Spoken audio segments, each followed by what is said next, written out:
How's it going, everybody? Today we were checking out Sailing Before the Wind, Vanishing Figure, featuring Sean Hester of Life Itself.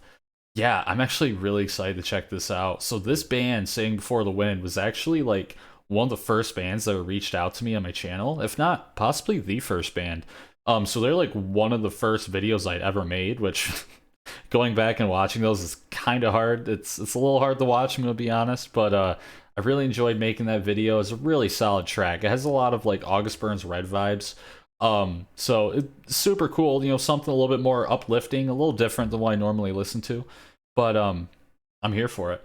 I'm really excited to check out this track though, because I have no idea like what Sean Hester is gonna sound like in this mixture, and I've only listened to that one track from the band, so who knows? This could be entirely different from what that song sounded like.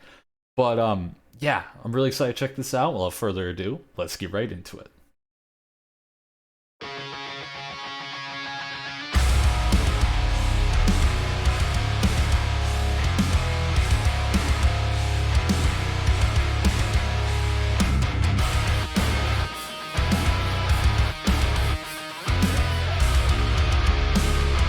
Okay.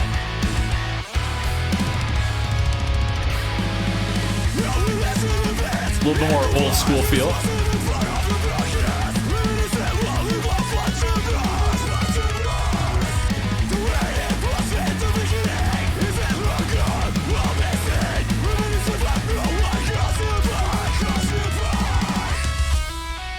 I'm liking that lead.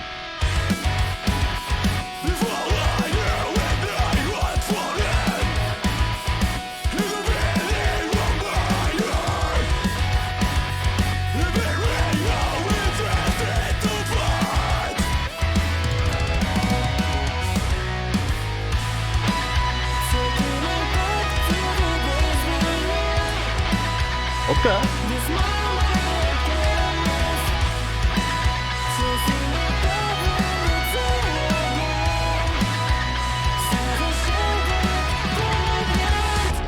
Vocals are a little quiet.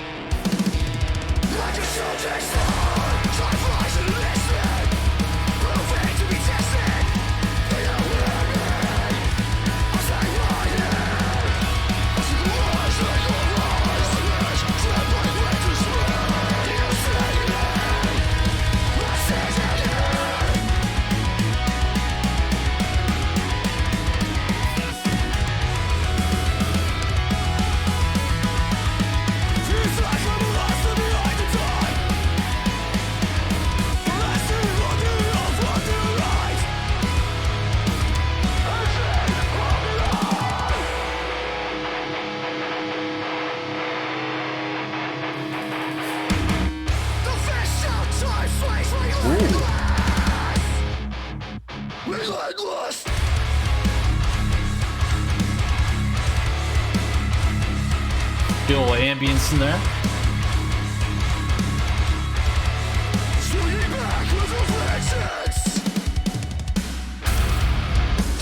There we go. Slow it down. All in unison.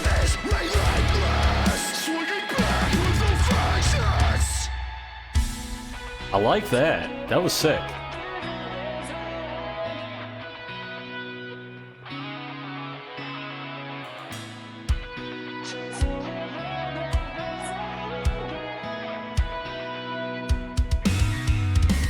Ooh.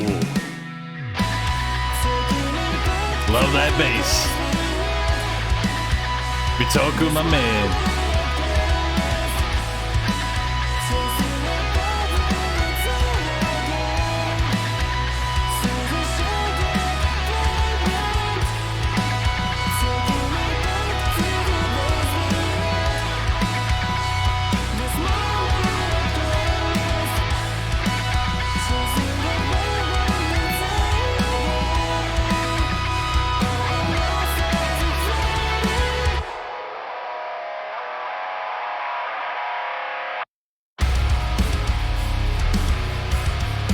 Back to the intro riff, I think. Ooh.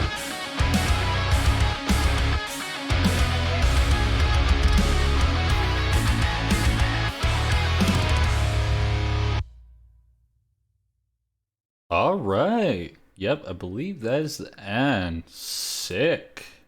So, Sailing for the Wind, Vanishing Figure, featuring Sean Hester of Life Itself.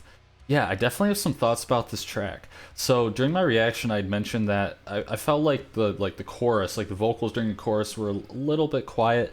I don't know if that's entirely because the vocalist really calmed down and was singing in a lot calmer tone, or if it was more because of the actual production, mixing, whatnot. I'm not 100% sure. I think it might just be because the vocalist really toned down his vocals, which, that makes sense. But yeah, it was a little bit jarring for me on the first listen. So maybe on repeated listens, it'll kind of, grow on me a little bit more. But that definitely stood out to me. But also, one of the things is I feel like this track relies a lot on the more like older school metalcore tropes as far as the songwriting goes. Not that it was bad. I enjoy the track, but I definitely feel like the predictability factor made it a little less enjoyable. Except I did really like the breakdown, the way they kind of, it was the, oh, slow it down a little bit kind of thing, but I like the way it's done. I thought it sounded really fantastic. And then just like the tone was really sick. I love the bass tone. The bass tone in particular, I think, is like the one really big takeaway.